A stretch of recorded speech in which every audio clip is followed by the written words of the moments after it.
Ghost in the Shell version 2017 et surtout version américaine souffre d'une incompréhension totale du matériel original, de son potentiel filmique et métaphysique. Ce qui, chez Mazume Shiro, aurait déjà suscité 3 notes de bas de page deviennent ici des effets simplement cosmétiques. Le marionnettiste, par exemple, est d'abord terrifiant, puis devient un obscur objet du désir, voire un simple love interest de pacotille à la fin du film.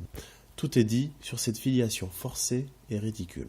Oui, Ghost in the Shell de Rupert Sanders est une belle coquille vide, comme cela a été dit un peu partout. Allons un peu plus loin et expliquons en quoi il s'agit d'un rendez-vous manqué. Pour être bref, disons que l'impasse du film réside dans cette impossibilité structurelle, par essence hollywoodienne et logique d'investisseur, à se soustraire du corps de son interprète principal, Scarlett Johansson. C'est le même problème que Stallone qui enlève son masque dans Judge Dredd. Dans le film que Mamoru Oshii a tiré de l'œuvre de Mazume Shiro, le Major Kusanagi hésite, mais finit par abandonner son enveloppe pour se concentrer sur son essence identitaire, le Ghost. Dans cette version américaine du récit, on parle de Ghost à tout va, mais le terme n'est jamais défini ou prescrit.